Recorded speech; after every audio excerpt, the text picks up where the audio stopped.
నమస్కారం. గౌతముడు సిద్ధార్థుడుగా మొదలై ఉమ్, చివరకు బుద్ధుడుగా ఎలా మారాడు?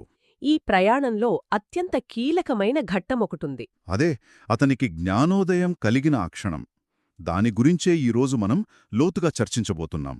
మన చర్చకు ఆధారం డాక్టర్ బిఆర్ అంబేడ్కర్ గారు రచించిన బుద్ధుడో మరియు అతని ధమ్మం పుస్తకంలోని 4వ భాగం.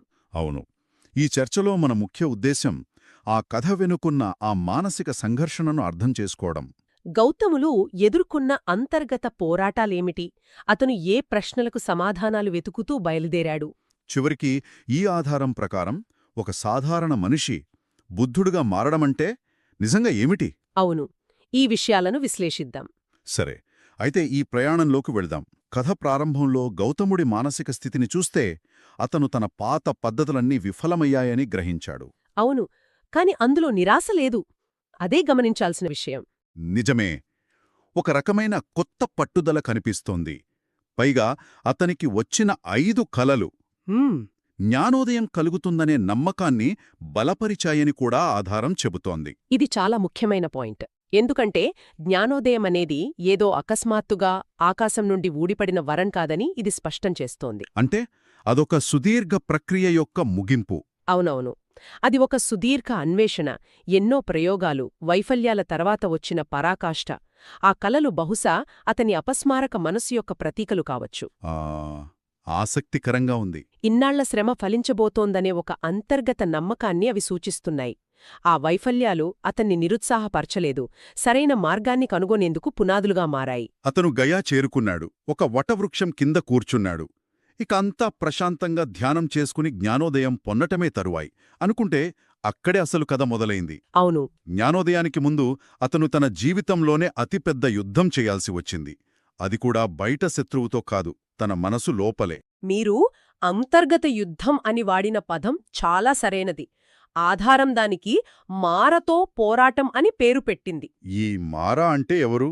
అయితే ఈ మారను మనం కొమ్ములు కోరలు ఉన్న రాక్షసుడిగా ఊహించుకోకూడదు. ఈ మార అంటే ఎవరో కాదు, మనందరి లోపల ఉండే స్వరాలే. మన లోపలి స్వరాలా?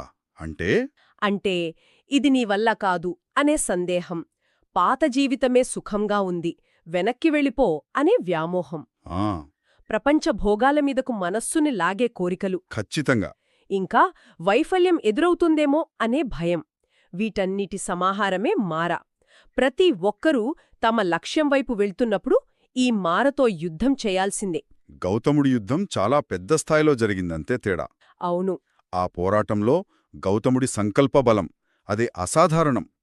మారా రకరకాల ప్రలోభాలు చూపిస్తున్నప్పుడు అతను చాలా ధైర్యంగా, నాలో విశ్వాసముంది, వీరత్వముంది, జ్ఞానముంది, నన్ను నువ్వేం చెయ్యలేవు అని అంటాడు. ఇది కేవలం మాట కాదు, తన మీద తనకున్న సంపూర్ణమైన అచంచలమైన విశ్వాసానికి నిదర్శనం. ఆ తర్వాత అతను చేసిన ప్రతిజ్ఞ అది మరింత శక్తివంతమైనది. అవును, అది అతని సంకల్పానికి శిఖరం లాంటిది. ఈ ఆధారం ఆ మాటల్ను స్పష్టంగా ఉదహరించింది. నా చర్మం, నరాలు, ఎముకలు ఎండిపోయినా సరే, నా శరీరంలోని మాంసం, రక్తం ఇంకిపోయినా సరే, సంపూర్ణ జ్ఞానోదయం సాధించేంతవరకు నేను ఈ చోటు నుండి కదలను. ఒక్క క్షణం ఆ మాటల బరువును ఆలోచిద్దాం.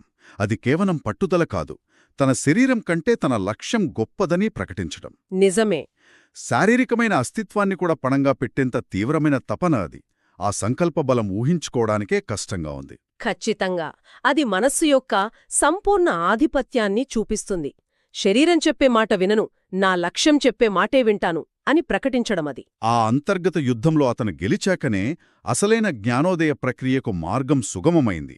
అవును, ఆ అంతర్గత యుద్ధంలో గెలిచాడు సరే, కాని అది కేవలం మొదటి అడుగు. శత్రువును ఓడించిన తర్వాత అసలు నిధిని కనుగొనే ప్రక్రియ మొదలైంది. ఈ ఆధారం ప్రకారం ఆ ప్రక్రియ కూడా ఒకే రోజులో జరగలేదు కదూ? లేదు, అది కూడా ఒక క్రమ పద్ధతిలో జరిగింది. అతను 40 రోజులకు సరిపడా ఆహారాన్ని సిద్ధం చేసుకుని 4 వారాల పాటు ధ్యానం చేశాడు. 4 వారాలా? ప్రతి వారం ఒక దశ. చివరిగా 4వ వారం చివరి రోజు రాత్రి అతనిలో ఒక వెలుగు ప్రసరించింది అని ఆధారం చెబుతోంది. వెలుగు? దీన్ని మనం అక్షరాల ఒక భౌతికమైన లైట్లాగా కాకుండా, అతని మనసులో పేరుకుపోయిన అజ్ఞానమనే చీకటి పూర్తిగా తొలగిపోయి సంపూర్ణమైన స్పష్టత, అవగాహన కలిగాయని అర్థం చేసుకోవాలి. మరి ఆ వెలుగులో అతను ఏమి చూశాడు? ఆ సంపూర్ణమైన స్పష్టత యొక్క సారాంశమేమిటి? ఏదైనా దైవరహస్యాన్ని కనుగొన్నాడా లేక? అదే ఇక్కడ ఉన్న అసలు విశేషం. అతను కనుగొన్నది ఏ దేవుడు గురించో, ఆత్మ గురించో, సృష్టి రహస్యాల గురించో కాదు. ఓ, అతను చాలా ఆచరణాత్మకమైన, మానవ జీవితానికి సంబంధించిన 2 ప్రాథమిక సత్యాలను గుర్తించాడు. అవేమిటవి? ఒకటి, ప్రపంచంలో, జీవితంలో దుఃఖం లేదా బాధ ఉంది. ఇది ఒక కాదనలేని వాస్తవం. 2, ఆ బాధను ఎలా తొలగించాలి? దానికొక మార్గముందా? అంతేనా? అంతే. అతని మొత్తం తత్వం, అతని కొత్త మార్గం ఈ 2 ప్రశ్నల మీదే ఆధారపడి ఉంది. ఇది ఒక వైద్యుడి విధానం లాంటిది. రోగమేమిటి, దానికి మందు ఏమిటి, అంతే. ఆ సమయంలో భారతదేశంలో ఎన్నో తాత్విక చింతనలున్నాయి. ముఖ్యంగా సాంఖ్యతత్వశాస్త్రం ప్రభావం బలంగా ఉండేది. అతను దాన్ని పూర్తిగా తిరస్కరించాడా? అతను ఏదీ గుడ్డిగా అనుసరించలేదు. అలాగే దేన్నీ పూర్తిగా తిరస్కరించలేదు. సాంఖ్యతత్వశాస్త్రం కూడా ప్రపంచంలో దుఃఖముందని అంగీకరిస్తుంది. గౌతముడు ఆ ప్రాథమిక నిర్ధారణను స్వీకరించాడు. కాని చాలామంది తత్వవేత్తలు సమస్యను విశ్లేషించడంతోనే ఆగిపోతారు. గౌతముడు ప్రత్యేకతేమిటంటే అతను కేవలం పరిష్కారంపైనే దృష్టిపెట్టాడు. సరే, బాధ ఉంది, ఇప్పుడు దాన్ని అంతం చేయడమెలా అనే ప్రశ్న. అవును, ఆ ప్రశ్న అతన్ని ఒక కొత్త ధమ్మం, ఆవిష్కరణ వైపు నడిపించింది. ఉన్న జ్ఞానాన్ని వాడుకుంటూ దానిపై తనదైన పరిష్కార మార్గాన్ని నిర్మించాడు. అతను కనుగొన్నది కేవలం ఒక పరిష్కారం కాదు, ఒక సంపూర్ణమైన కొత్త మార్గం. మరి ఈ స్థాయి ఆవిష్కరణను వర్ణించడానికి ఆధారమేదైనా ప్రత్యేకమైన పదాన్ని వాడుతుందా? కేవలం జ్ఞానమనడం దీనికి సరిపోదేమో. ఖచ్చితంగా సరిపోదు. అందుకే దానికొక ప్రత్యేకమైన పేరుంది, సమ్మక్ సంబోధి. సమ్మక్ సంబోధి. ఇక్కడ సంబోధి అంటే జ్ఞానం, కాని ముందున్న సమ్మక్ అనే పదానికి చాలా బరువుంది. దాని అర్థం సరైన, సంపూర్ణమైన, లోపరహితమైన. అంటే ఏదో తెలుసుకోవడం కాదు. కాదు, సమస్యను దాని మూలాలతో సహా పూర్తిగా సరిగ్గా అర్థం చేసుకోవడం. ఒక చీకటి గదిలో వస్తువులను చేతులతో తడుముకోవడం వేరు, స్విచ్ వేసి లైట్ వెలుగులో ప్రతీదీ స్పష్టంగా చూడటం వేరు. ఆ లైట్ వేయడమే సమ్మక్ సంబోధి. ఖచ్చితంగా. అద్భుతమైన పోలిక. అందుకే అతను ధ్యానం చేసిన వటవృక్షానికి బోధి వృక్షం అని పేరొచ్చిందనమాట. అంటే జ్ఞానోదయం కలిగిన చెట్టు అని. అవును, ఆ ప్రదేశం అతని ఆవిష్కరణకు సాక్షిగా నిలిచింది. ఆ చెట్టు కేవలమొక వృక్షంగా మిగిలిపోలేదు. అది మానవ సంకల్పానికి, అన్వేషణకు మరియు అంతిమ సత్యాన్ని ఆవిష్కరించుకునే శక్తికి ఒక సజీవ చిహ్నంగా మారింది. ఇదంతా వింటుంటే గౌతముడు ఆ క్షణంలోనే బుద్ధుడయ్యాడు అని మనం అనుకుంటాం. కానీ ఈ ఆధారం ప్రకారం కథలో ఇంకో మలుపుంది. అవును. బుద్ధుడు అనే పదానికి, బోధిసత్వుడు అనే పదానికి మధ్య ఉన్న తేడా నన్ను చాలా ఆశ్చర్యపరిచింది. చాలామందికి ఈ విషయం తెలీదేమో. అవును, చాలామంది 2 పదాలను ఒకే అర్థంలో వాడతారు. కానీ ఈ ఆధారం వాటి మధ్య ఒక స్పష్టమైన, లోతైన తేడాను వివరిస్తోంది. అదేమిటి? బుద్ధుడు అనేది ఒక గమ్యం, ఒక పదవి లాంటిది. కానీ బోధిసత్వుడు అనేది ఒక ప్రయాణం. ఒక ప్రయాణం? జ్ఞానోదయం పొందడానికి ముందు గౌతముడు ఒక బోధిసత్వుడు, అంటే సంపూర్ణ జ్ఞానం కోసం, పరిపూర్ణత కోసం కృషి చేస్తున్న వ్యక్తి. జ్ఞానోదయం పొందిన తర్వాత అతను బుద్ధుడయ్యాడు. ఈ తేడా చాలా ముఖ్యం కదా? చాలా ముఖ్యం. ఎందుకంటే ఇది పరిపూర్ణతను ఒకేసారి సాధించేది కాదు, జన్మల తరబడి అంచెలంచెలుగా నిర్మించుకునేది అని చూపిస్తోంది. జన్మల తరబడి అన్నారు అంటే ఈ ప్రయాణం ఒక జీవితకాలంలో పూర్తయ్యేది కాదా? ఈ ఆధారం దీని మరింత వివరిస్తుందా? అవును, చాలా లోతుగా వివరిస్తోంది. ఒకరు బుద్ధుడిగా మారడానికి వరుసగా 10 జన్మలపాటు బోధిసత్వుడిగా ఉండాలని ఈ ఆధారం చెబుతోంది. 10 జన్మలు? ఇది నమ్మశక్యం కాని దీర్ఘకాలిక నిబద్ధత. ఈ 10 జన్మలు అంటే 10 దశలు. ప్రతి దశలోనూ ఒక్కో గుణాన్ని పరిపూర్ణం చేసుకోవాలి. 10 దశలా? అంటే ఇదొక క్రమానుగతమైన అభివృద్ధి అన్నమాట. కొన్ని ఉదాహరణలు చెప్పగలరా? తప్పకుండా. ఆధారం ప్రకారం మొదటి దశ ముదిత, అంటే ఇతరుల విజయాన్ని, ఆనందాన్ని చూసి స్వచ్ఛంగా ఆనందించగలగడం. అసూయను పూర్తిగా జయించడం. అవును. రెండవది విమల, అంటే మనసులోని మలినాలను, చెడు ఆలోచనలను పూర్తిగా శుద్ధి చేసుకోవడం. మూడవది ప్రభాకరి, అంటే తన జ్ఞానంతో లోకానికి వెలుగును పంచే స్థాయికి రావడం. ఇలా ప్రతి దశలోనూ వ్యక్తిత్వం ఉన్నత స్థాయికి ఎదుగుతూ ఉంటుందా? నిజమే. ఇది కేవలం జ్ఞానం సంపాదించటం కాదు, గుణాన్ని శీలాన్ని నిర్మించుకోవడం. ఈ 10 దశలతో పాటు 10 పారమితలు కూడా సాధన చేయాలనే ఆధారం చెప్తోంది. పారమిత అంటే ఏమిటి? పారమిత అంటే పరిపూర్ణత లేదా ఒక సద్గుణాన్ని దాని అత్యున్నత స్థాయికి తీసుకువెళ్లడం. ఓకే. ఇవి 10 ఉంటాయి. ఉదాహరణకు దానపారమిత అంటే కేవలం డబ్బు ఇవ్వడం కాదు, అవసరమైతే తన సర్వస్వాన్ని, చివరికి తన ప్రాణాన్ని కూడా ఇతరుల కోసం త్యాగం చేయగలగడం. అంత తీవ్రంగానా? అవును.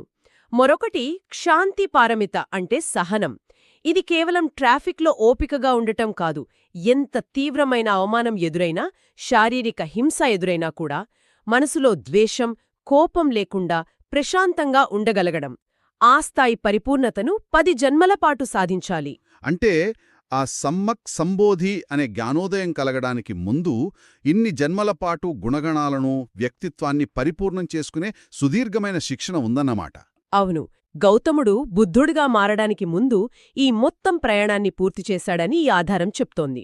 అందుకే బుద్ధుడు అనే పదం బోధిసత్వుడి జీవితంలో ఒక గమ్యం, ఒక ముగింపు బిందువు.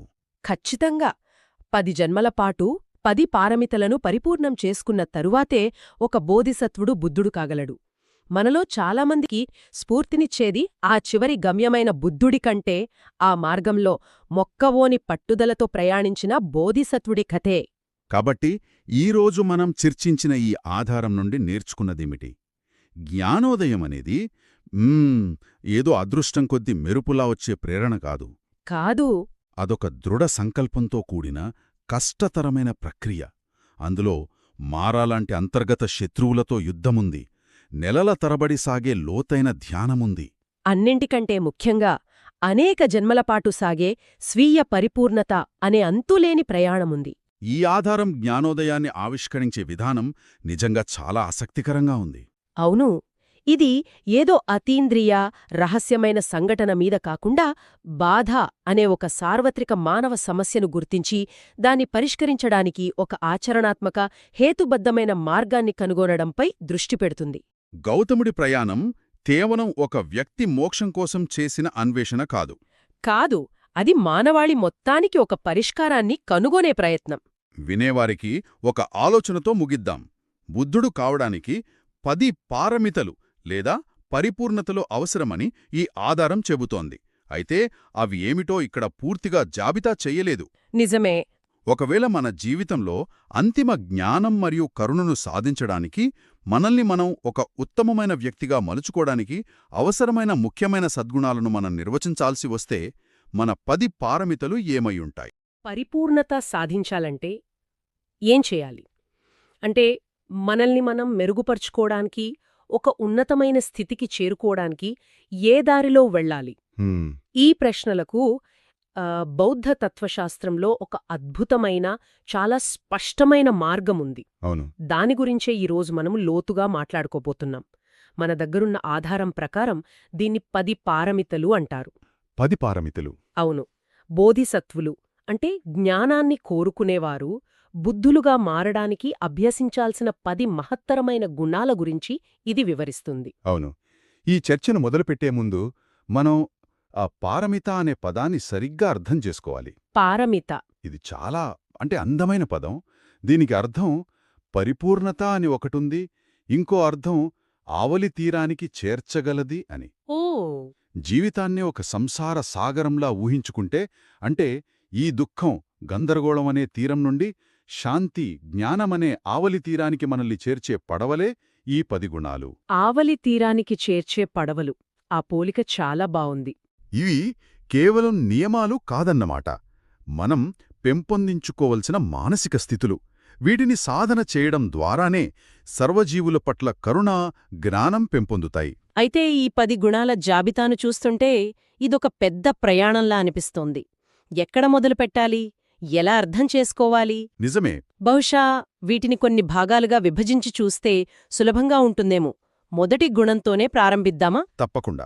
జాబితాలో మొదటిది దానం. అంటే ఉదారత, ఇవ్వడం. ఖచ్చితంగా. దానంతోనే ఈ ప్రయాణం మొదలవుతుంది. అయితే మనం దానం అనగానే వెంటనే డబ్బు లేదా వస్తువులు ఇవ్వడం అనుకుంటాం. అవును, సాధారణంగా అదే అనుకుంటాం. కాని బౌద్ధంలో దీని అర్థం చాలా విస్తృతమైనది.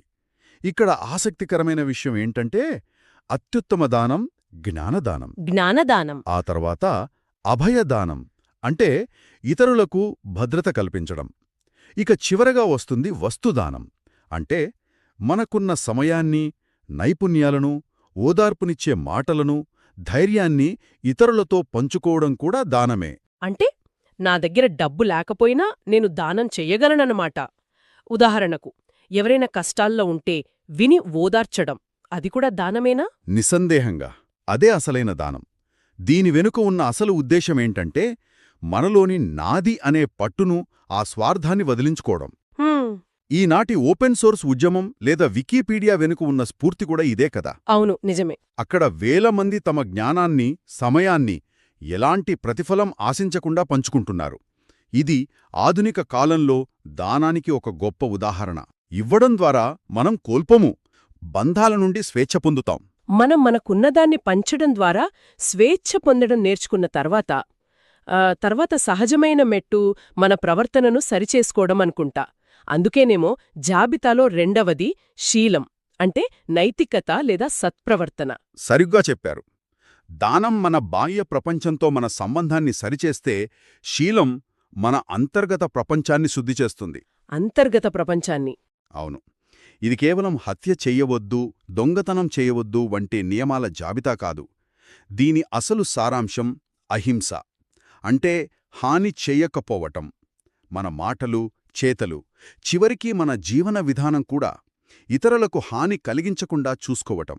కానీ ఈ రోజుల్లో ఇది చాలా కష్టం కదా. మనం వాడే ప్రతి వస్తువు వెనుక ఎక్కడో ఒకచోట ఏదో ఒక రకమైన దోపిడీ లేదా పర్యావరణ నష్టం ఉండే అవకాశముంది.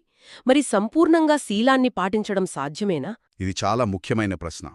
ఇక్కడ ఉద్దేశం ముఖ్యం. సంపూర్ణంగా ఉండటం లక్ష్యం కాదు. హానిని తగ్గించడానికి నిరంతరం ప్రయత్నించడం ముఖ్యం. ఓకే. ఉదాహరణకు సోషల్ మీడియాలో ఒకరిని కించపరిచే వ్యాఖ్య రాయకుండా ఉండటం, అది కూడా శీలంలో భాగమే. మనం ఏం మాట్లాడుతున్నాం, ఏం చేస్తున్నామనే దానిపై స్పృహ కలిగి ఉండటమే శీలం యొక్క పునాది. ఇది మన మనశ్శాంతికి కూడా ఆధారం. సరే, దానంతో ఇవ్వడం నేర్చుకున్నాం, శీలంతో మన ప్రవర్తనను సరిదిద్దుకున్నాం. ఇక మూడవది నిష్క్రమం. దీనికి త్యాగం లేదా విరక్తి అని అర్థం చెప్పారు. ఈ పదం వినగానే కొంచెం భయంగా, కఠినంగా అనిపిస్తోంది. మనకున్నవన్నీ వదిలేసి అడవులకు వెళ్ళిపోవాలా ఏంటి? చాలామందికి వచ్చే సందేహమిదే. కాని నిష్క్రమం అంటే భౌతికంగా అన్నింటినీ వదిలేయడం కాదు. మానసికంగా వాటిపై ఆధారపడటాన్ని, ఆ అనుబంధాన్ని వదులుకోవడం. ఓ, మానసికంగా. అవును. ఇది భోగలాలసత్వం నుండి సరళత్వం వైపు చేసే ప్రయాణమనమాట. ఉదాహరణకు మన ఆనందం కొత్త ఫోన్ కొనడంలోనో, ఖరీదైన బట్టలు వేసుకోవడంలోనో ఉందని మనం నమ్ముతాం. నిజమే. కాని ఆ ఆనందం తాత్కాలికం. నిష్క్రమమంటే ఈ తాత్కాలిక సుఖాల వెంటపడటం ఆపి శాశ్వతమైన అంతర్గత శాంతిని వెతకడం. అంటే వస్తువులను వదిలేయడం కాదు, వాటిపై ఉన్న మోహాన్ని, అది లేకపోతే నా జీవితం శూన్యమనే భావనను వదిలేయడం. ఇది ఒక రకంగా ఇప్పుడు అంటున్న మినిమలిజం లాంటిదేనా? ఒక రకంగా చెప్పాలంటే అవును. అనవసరమైన వాటిని తగ్గించుకుని ఏది ముఖ్యమో దానిపై దృష్టి పెట్టడం, మనల్ని బంధించే కోరికల నుండి విముక్తి పొందడమే నిజమైన నిష్క్రమం. ఇది మనసుకి ఎంతో స్వేచ్ఛనిస్తుంది. ఎలా? ఎందుకంటే మనం దేనికోసమో పాకులాటం ఆపేసినప్పుడు మన దగ్గర ఉన్నదానితో సంతృప్తిగా ఉండగలుగుతాం. ఈ మానసిక స్వేచ్ఛను పొందడానికి మనకు సరైన అవగాహన కావాలి. బహుశా అందుకేనేమో 4వ పారమిత ప్రజ్ఞ అంటే జ్ఞానం. ఇది పుస్తకాల్లో చదివే జ్ఞానమేనా? కాదు, అస్సలు కాదు. ఇది అనుభవం ద్వారా వచ్చే లోతైన అవగాహన. చూడండి, సమాచారం వేరు, జ్ఞానం వేరు, ప్రజ్ఞ వేరు. ఉదాహరణకు నిప్పు కాలుతుందనేది సమాచారం. నిప్పును ముట్టుకుని కాలించుకోవడం అనుభవం. ఆ అనుభవంతో నిప్పును ఎలా వాడాలో, ఎలా వాడకూడదో తెలుసుకోవడమే జ్ఞానం. కాని ప్రజ్ఞ ఇంకా లోతైనది. అంటే అసలు ఈ ప్రపంచం ఎలా పనిచేస్తుంది, వస్తువుల నిజస్వరూపం ఏమిటి, దుఃఖానికి కారణమేమిటి, దాన్ని ఎలా నివారించాలి అని తెలుసుకోవడమే ప్రజ్ఞ. విషయాలను ఉన్నవి ఉన్నట్లుగా, మన ఇష్టాయిష్టాల రంగు అద్దకుండా చూడగలగడం. ఈ ప్రయాణం చాలా దీర్ఘమైనది, కష్టమైనది అనిపిస్తోంది. దానం, శీలం, నిష్క్రమం, ప్రజ్ఞ వీటన్నింటినీ సాధన చెయ్యడానికి చాలా శక్తి కావాలి. సరిగ్గా ఇక్కడే 5వ పారమిత వస్తుందనుకుంటా. వీర్యం. అవును, అంటే శ్రమ, పట్టుదల లేదా ధైర్యం. ఖచ్చితంగా. వీర్యం లేకపోతే మనం మొదటి అడుగే వెయ్యలేం. ఇదొక చోదక శక్తి. అయితే ఇది గుడ్డిగా కష్టపడటం కాదు, ఇది సరైన ప్రయత్నం. సరైన ప్రయత్నం. అంటే మంచి లక్షణాలను పెంపొందించుకోవడానికి, చెడు ఆలోచనలను నివారించడానికి అవసరమైన నిరంతర శక్తి. సోమరితనాన్ని, నిరాశను అధిగమించే మానసిక బలమిది. వ్యాయామం చేయటం మొదట్లో కష్టంగా ఉన్నా రోజూ చేస్తూ ఉంటే అది మనకు బలాన్నిచ్చినట్లే. మంచి పనులు చేయడానికి చేసే ప్రయత్నం మన మానసిక బలాన్ని పెంచుతుంది. ఇప్పటివరకు మనం చర్చించిన ఈ 5 గుణాలు దానం, శీలం, నిష్క్రమం, ప్రజ్ఞ, వీర్యం ఇవి ఒక వ్యక్తిగత పరివర్తనకు పునాదుల్లా ఉన్నాయి. అవును, పునాదులు. ఇప్పుడు మిగిలిన 5 గుణాల వైపు వెళ్దాం. ఇవి మన అంతర్గత స్థిరత్వంపైన, ఇతరులతో మన సంబంధాలపైన ఎక్కువ దృష్టి పెడుతున్నట్లు అనిపిస్తోంది. 6వది క్షమ, సహనం లేదా ఓర్పు. అవును, ఇది చాలా కీలకమైన గుణం. మనం ఎంత ప్రయత్నించినా జీవితంలో కొన్నిసార్లు పనులు మనమనుకున్నట్లు జరగవు. ఇతరులు మనల్ని బాధపెట్టవచ్చు. అవును, అలాంటి సమయాల్లో వెంటనే కోపంతో స్పందించకుండా నిదానంగా, శాంతంగా ఉండగలగడమే క్షమ. ఇది కేవలం పళ్ళు బిగపట్టుకుని బాధను భరించడం కాదు. ఓకే. అసలు పరిస్థితిని అర్థం చేసుకుని ప్రశాంతంగా ఉండగలగడం. అంటే ఇది ఒక రకమైన మానసిక పరిపక్వత లాంటిదా? ఖచ్చితంగా. ఒక చిన్న కథ ఉంది. ఒక మొనాకును ఒక వ్యక్తి అనవసరంగా, తీవ్రంగా తిడుతున్నాడు. మొనాక్ మాత్రం చిరునవ్వుతో ప్రశాంతంగా వింటున్నాడు. తిట్టడం పూర్తయ్యాక, అయ్యా, మీరు ఎవరికైనా ఒక బహుమతిస్తే వాళ్లు దాన్ని తీసుకోకపోతే ఆ బహుమతి ఎవరిదవుతుంది అని అడిగారు. ఎవరిదవుతుంది? ఆ వ్యక్తి, నాదే అవుతుంది అన్నాడు. అప్పుడు ఆ మొనాక్, సరిగ్గా అలాగే, మీరు ఇచ్చిన ఈ తిట్లను నేను స్వీకరించడం లేదు, అవి మీ దగ్గరే ఉంచుకోండి అన్నారు. వావ్! కోపం, ద్వేషం వంటివి కూడా అంతే. మనం స్వీకరించకపోతే అవి మనపై ప్రభావం చూపలేవు. ఇదే క్షమ యొక్క శక్తి. అద్భుతంగా ఉంది. క్షమ. తర్వాత 7వది. ఇది చాలా సూటిగా అనిపిస్తోంది. సత్యం. అంటే నిజాయితీ. సూటిగానే ఉన్నా దీనికి చాలా పొరలున్నాయి. కేవలం అబద్ధాలు చెప్పకుండా ఉండటమే కాదు, మనతో మనం నిజాయితీగా ఉండటం కూడా సత్యమే. మనతో మనం? అవును. మన బలహీనతలను, తప్పులను అంగీకరించడం, వాటిని కప్పిపుచ్చుకోవడానికి ప్రయత్నించకపోవడం. అలాగే మనమిచ్చే మాటకు కట్టుబడి ఉండటం, నమ్మకద్రోహం చేయకుండా ఉండటం. మన ఆలోచనలు, మాటలు, చేతలు ఒకే సరళరేఖలో ఉండటం. మనం నిజాయితీగా, సహనంగా ఉన్నా మన లక్ష్యాలను చేరుకోవాలంటే మనకు దృఢ సంకల్పం కావాలి. బహుశా అందుకే 8వది అధిష్ఠాన, నిశ్చయం. అవును. అయితే ఇది మనం ముందుగా చర్చించుకున్న వీర్యంలాగే అనిపిస్తోంది. ఈ రెండింటి మధ్య తేడా ఏమిటి? అది చాలా మంచి ప్రశ్న. ఎందుకంటే ఈ రెండు కలిసి పనిచేస్తాయి. తేడాను అర్థం చేసుకోవడానికి ఒక మంచి పోలిక ఉంది. వీర్యం కారులోని ఇంజిన్ లాంటిది. ఇంజిన్. అది ముందుకు వెళ్లడానికి శక్తినిస్తుంది. కాని అధిష్ఠానం స్టీరింగ్ లాంటిది. Okay, steering. అది ఆ శక్తిని సరైన దిశలో, గమ్యం వైపు నడిపిస్తుంది. మధ్యలో ఎన్ని అడ్డంకులు, ఆకర్షణలు ఎదురైనా మనసు చలించకుండా లక్ష్యంపైనే దృష్టిని కేంద్రీకరించి ఉంచడమే అధిష్ఠానం. ఆ పోలికతో చాలా స్పష్టంగా అర్థమైంది. ఇంజినున్నా స్టీరింగ్ సరిగ్గా లేకపోతే ప్రమాదం జరుగుతుంది. సరే, ఇప్పుడు 9వ గుణానికి వద్దాం. ఇది చాలా అందమైన భావన, మైత్రి. అవును. అంటే ప్రేమ, స్నేహం. నిజమే. ఇది ఈ ప్రయాణంలో అత్యంత ముఖ్యమైన గుణాల్లో ఒకటి.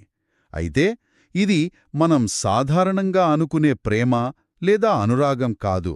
అది షరతులతో కూడుకున్నది. మైత్రి అంటే ఎలాంటి షరతులు లేమి, సర్వవ్యాప్తమైన స్నేహభావం.